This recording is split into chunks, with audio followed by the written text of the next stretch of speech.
Senjangan begitu nyata.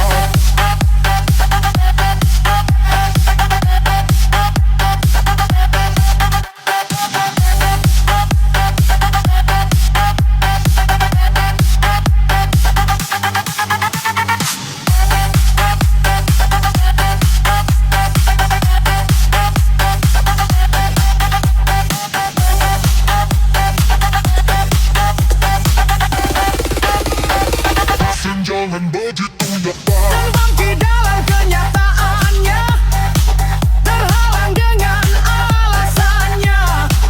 Petugas mengamankan demonya, anggota dewan duduk manis saja.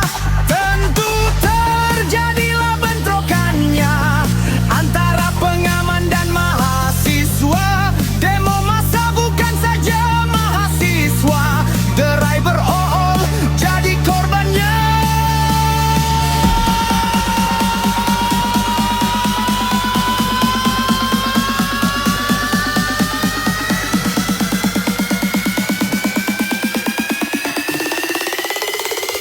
Senjangan begitu nyata.